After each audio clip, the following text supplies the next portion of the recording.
All right, Mike. Mike, where are you from originally? Where'd you grow up? New Jersey, born in Livingston, New Jersey. What was your family like growing up? Um, Immigrant family, Brazilian mother, Portuguese father, and I would say a common household for the 90s. My dad worked a lot. My mom was home most of the time taking care of us, didn't work, and didn't really see my dad much. He did construction and was just also did his own thing at the bars after work, so I'd see him very rarely. How would you describe your childhood in general? Um, Conflicted, and a large part of me looking for a male figure to kind of guide me, and kind of got lost in that with guys on the streets and shit. Trying to find someone to lead the way for me. So I felt lost a lot growing up, and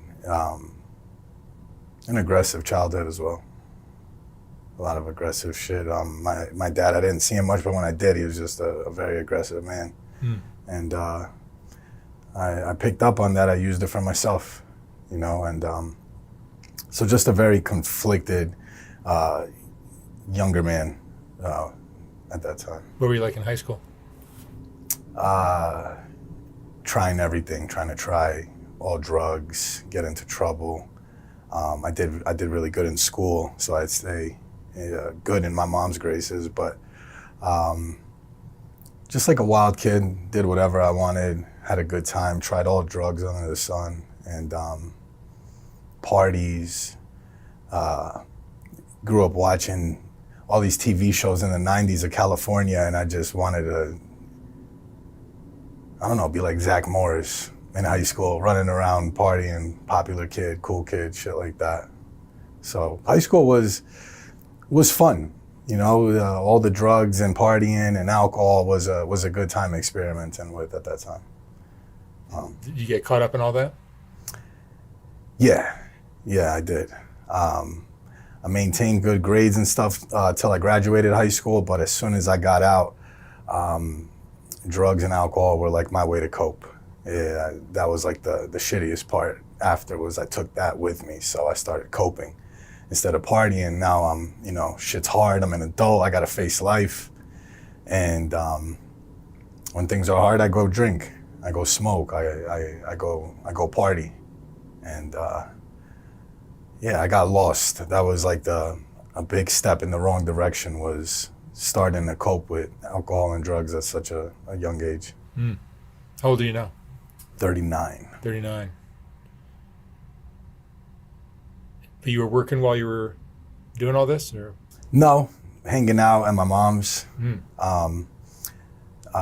My parents were nice enough to let me stay through my younger 20s. They got divorced at that time, and my mom just kind of took me everywhere with her. So it was nice. My mom gave me that cushion, but also that cushion enabled me for a while to just kind of hang out. I didn't really have much motivation to do shit at that time. Was trying to pursue music and all these wild things that no career sense in anything at that time in my younger 20s. And tell me where the drugs or alcohol kind of led you. Um, It led me to a dark place. I lost a cousin of mine that was like a brother to me. We were best friends. I lost him in '06, and everything went downhill at that time. I just started binge drinking every single day How did you lose your cousin? in a drunk driving accident. Oh, wow. Yeah, like maybe a mile or two from his house in Clark, New Jersey. He didn't make it home. He was a passenger. So it wasn't his fault. No, it wasn't his fault. The driver lived, and there was someone in the back seat. They also lived, and the driver overcompensated, trying to swerve out of the way for another car, and went smack into a tree. And my cousin was ejected, Hmm. died instantly. Sorry. It's all right. But that's when things got got really fucked up, I never, that's when I started drinking like I never had before. Every day, morning, night, binge drinking, withdrawals were kicking in, all that kind of good stuff set in after his passing. And that went on for a while? Yeah, it went on for like probably 3 or 4 years. And then I met the mother of my kids. We were both heavy drinkers. We met, she got pregnant, and my firstborn son was kind of like my saving grace. I had something to fight for again. Life started to change for me. It was the first time I went to chase a career. Got in the industry that I'm in now. I started drilling, doing construction, $12 an hour with the baby on the way. And I was really proud of myself at that time. It was like having my son changed my life. You did? Yeah. I was sober for a year too. I stopped drinking, stopped everything so I could get myself together and prepare for his arrival. That's good for you. Yeah. And just by doing that and getting a job builds your self-worth, and it kind of builds on itself, doesn't it? It does. I started to feel like a man in a sense at that time. You know, I had a good job, one that I felt like I worked hard in, and I took pride in. I was proud of doing the kind of work that I did. I assume your wife kind of followed suit? Mm-hmm. Things started to turn around for me. Yeah. After that year of sobriety, I got back into drinking, but not in the sense like I was before. I started to kind of build my dream into my way into the American dream, what I thought was the American dream, and save up for a house,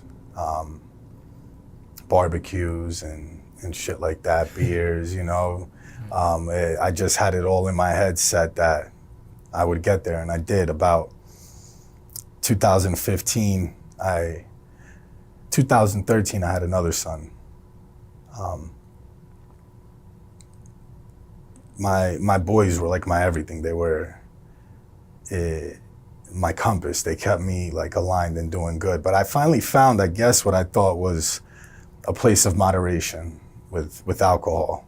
And in 2015, I had an opportunity to get into the union.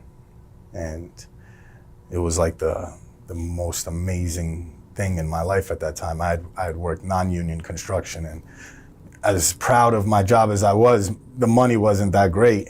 And when I had this opportunity to get into the local, my life changed again. I took the opportunity, and within like 6 months bought my first house. And was so proud of where I was to where I got.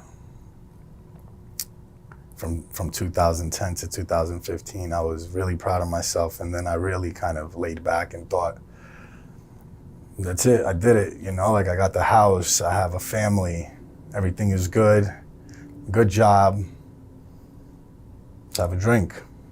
And in that complacency, it started to turn more and more every day. It started to go bad. And where did that take you?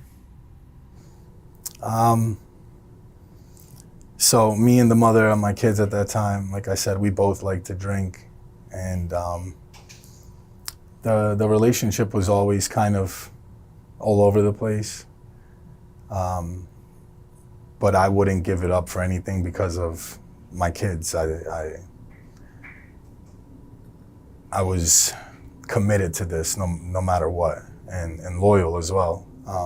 To make this work. And my parents had split up when I was older, and they went through so much. I didn't want my kids to go through the same of having their parents split up. And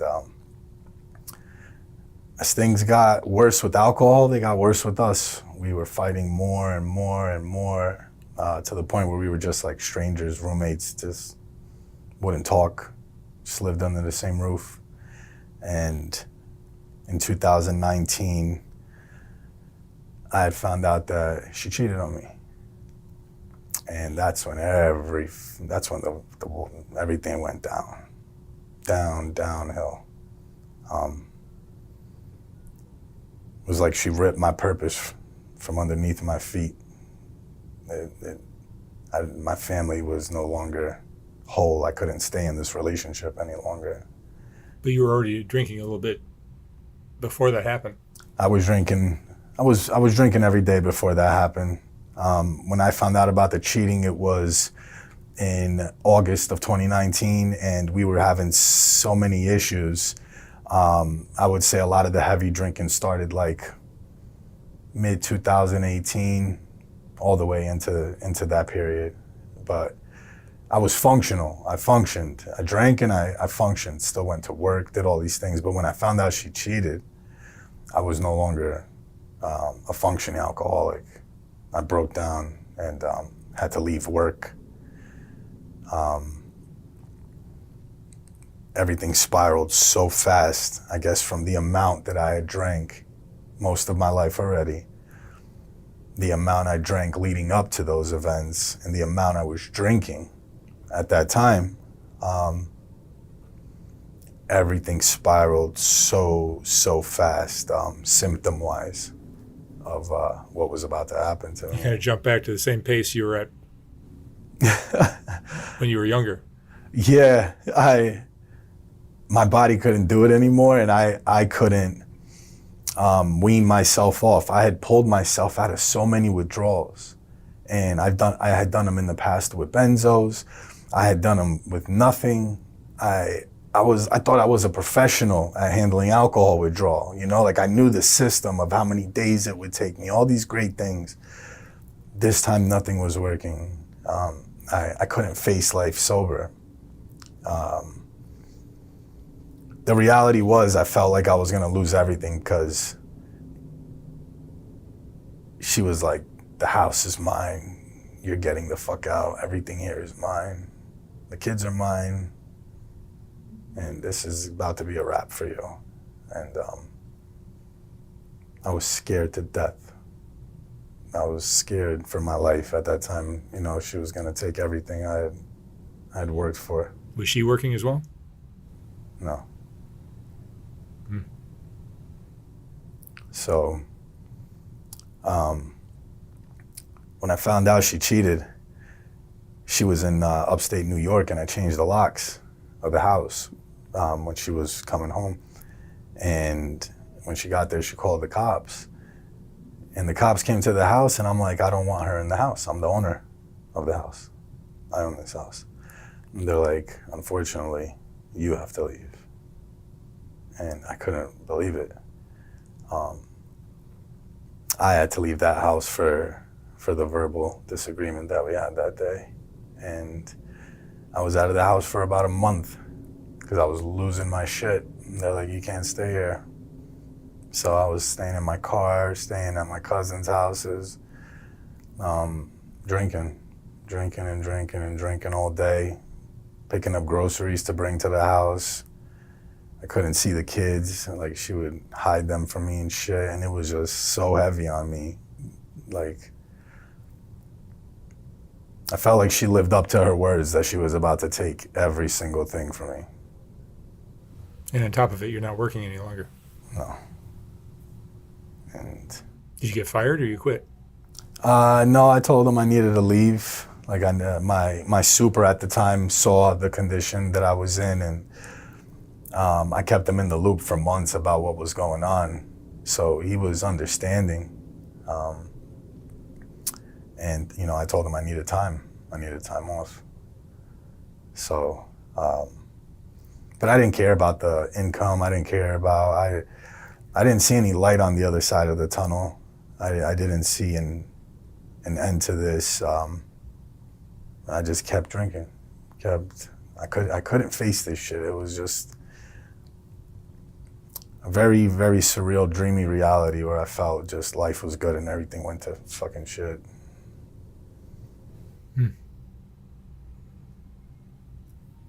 What happened after that? After that 30 days, I returned back to the house, and now I was back in the house, And I tried to be civil and negotiate some terms about her exiting at some point, and we couldn't come to any agreement on that. So I just kept drinking and trying to focus on this withdrawal and trying to wean myself off. I'd say maybe end of November, early December, I woke up one morning and when I went in the bathroom, my eyes were all yellow. It was one night to the next. They were white the day before. And when I woke up this day, they were highlighter yellow, glowing.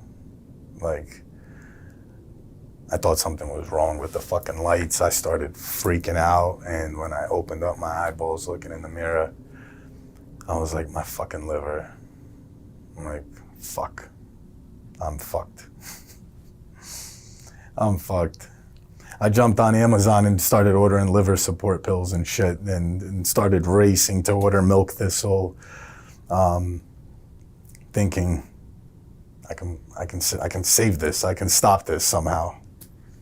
And after hyperventilating for a while in disbelief, crying, and then drinking some more and accepting what was going on, I just continued my process. I think at that time when my eyes were yellow, my thinking already started to become a little delusional from the pneumonia buildup, from the toxin buildup already from my liver starting to fail. So I didn't ask for help. And the mother of my kids saw my eyes yellow, and she knew how bad I was drinking. And I wasn't in the right mind to tell anybody in my family. I was kind of hiding. And I felt like she was just kind of watching the clock, waiting, you know, tick, tick, till one of these days I didn't wake up. And I woke up very confused in my guest room by my older son, Jaden, screaming, "Grandma wants to talk to you." I remember it being like very hard to breathe, to take in any breaths, but he put my mom on the phone by my head and I couldn't talk. And my son was like, "He's doing really bad, he can't breathe and he can't talk." And my mom phoned for an ambulance, and the ambulance came to get me. Is that your lowest point? Yeah. It might have got lower when the ambulance got there and they went to try to take me, I kept refusing to go. Like I didn't want to give in. I didn't want to surrender. That was how many years ago? It was January 7th, 2020, 4 years. And one of the paramedics like got in my face after I kept saying I wasn't gonna go. I was like, "You can't make me. You can't fucking make me go anywhere, so I'm gonna stay." And he was like, if you stay, I promise you're gonna die. He's like, "Your kids are right outside the room." So I think I tried to negotiate something with getting a drink on the way out and not go, but I started vomiting coffee grounds and shit all over the place when they started moving me and had trouble breathing. And don't remember the hospital trip there. That was my lowest. My kids watching me get, dragged out of the house. I was 270 pounds. You were 270 pounds. Wow.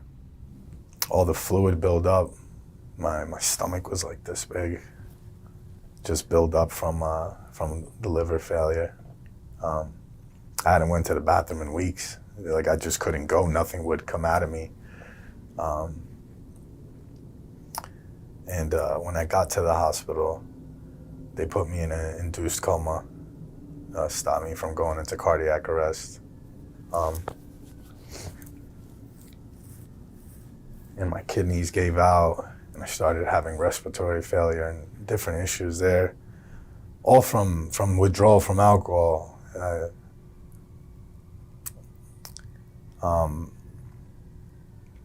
They called my mom to get permission to put me on dialysis, and they stabilized me in a coma somewhat. And I got transferred from one hospital in Belleville, New Jersey to University Hospital in Newark because they had a great hepatologist there. And almost 3 weeks later, I woke up. Grace of God, I woke up. Anything changed? Everything. Everything changed. Everything changed. I was born again. Not even in a religious sense, in a physical, just a physical sense. Felt like I had died. Felt like I was trapped in some hell purgatory at the hospital. It was very weird out-of-body experiences where I kept trying to fucking look for a place with a drink in the hospital. And every time I did, I'd find something to drink. It wouldn't do anything. I wouldn't feel like I drank anything. I would just still be thirsty. And it was like very loopy, surreal place I was in. But when I woke up, I knew where I was. And I was fucking happy to be alive. Did you go to a program or anything like that? You just did it on your own. I woke up, Kobe Bryant had just passed when I woke up. That was like a big moment for me. I felt like such a piece of shit in that bed, hospital bed, having done what I did to myself and seeing this amazing guy, this dad and his daughter that had passed away. And COVID had just landed, so they sent me home right away. I think 2 or 3 days after waking up, they said you have to go home and kind of do your own medical work there, have a nurse go by a couple times a week and take care of you. And I had to learn how to walk again, physical therapy from being asleep for those weeks. I had a PICC line that ran to my heart and did IV infusions and stuff. And my kids were home from school, so it was like a big party at home. It was kind of cool. Even though as shitty as it was, we made the best we could of it. We had fun. They would like take my pee bottles and help me with things, and we make jokes of it, and it was an amazing time, that healing process, spending it with my kids sober at home. And you continued with that? I continued with that. The doctors had told me when I woke up, they were like, you can't go on a transplant list for 6 months. You have to be clean from drinking just to get on the list. And we don't know if you'll make it that long.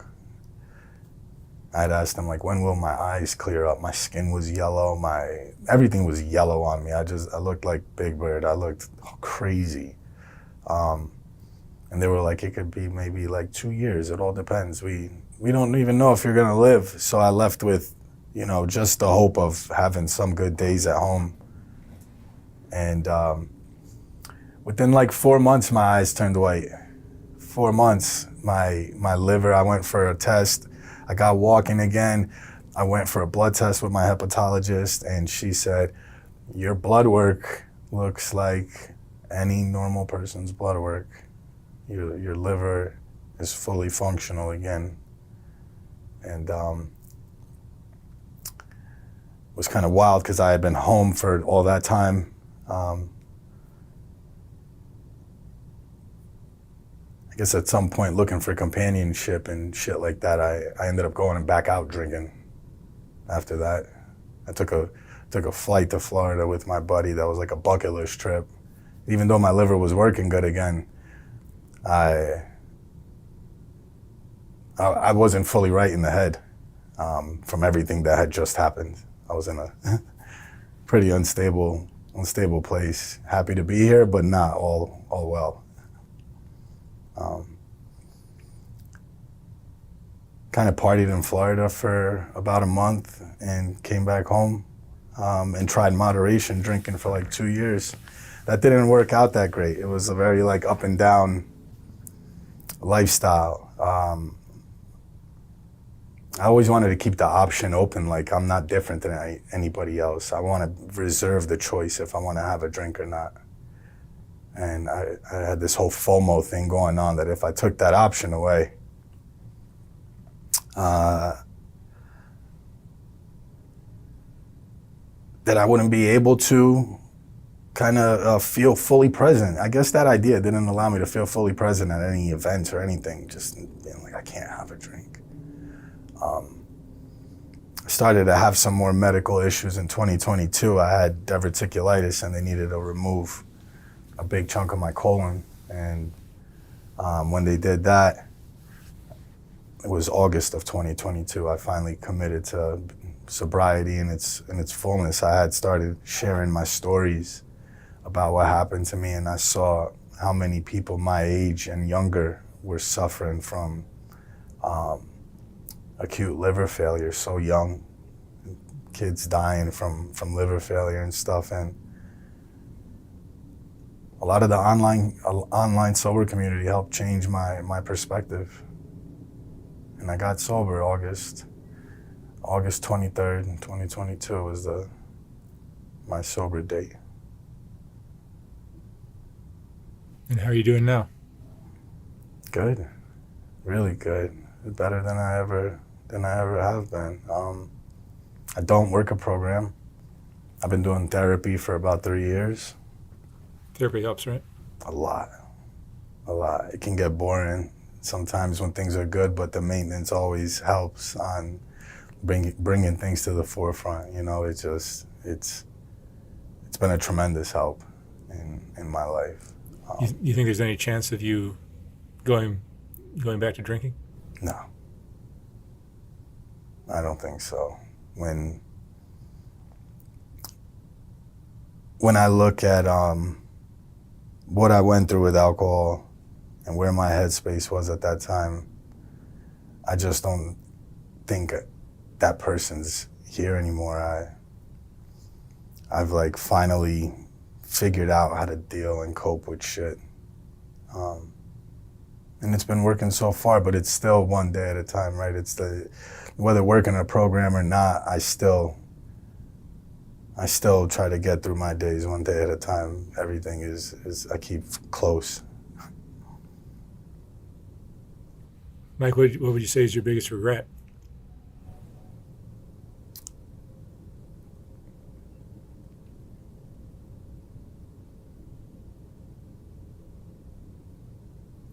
I don't have any. You've learned a lot of good lessons. I've gotten a lot of free gifts from life that have kind of given me new eyes, and I wouldn't change it. I don't regret any of it. What would you say the most important lesson you've learned has been? My gratitude for being here. When I almost got pulled out of here and felt like I was never gonna see my kids again. And then when I got to,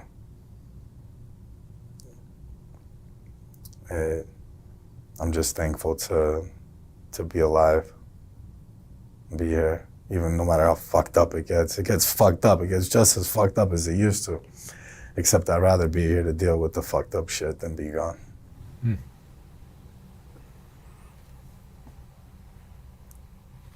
And where are your kids now?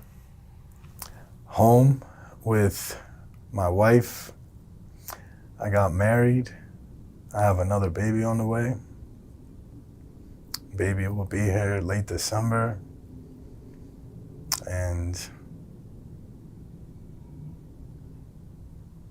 trying to have fun. Like you know, like find my place in all of this being fun. It has to be fun, you know? Even if you gotta pretend sometimes to make it sweet. It's what's been working for me, so. And seeing the people that, like, my story might help, you know? Yeah. To know none of this was in vain, that it can help some people feels good. It feels really good. You're happier now than you were I'm the happiest. drinking, man. Yeah, way happier. Way, way happier. All right. Mike, thank you so much for sharing your story. Thank you very much for having me. Good luck staying back on track. Let's keep it that Thank you, way. Mark. Thank you. Thank you, man.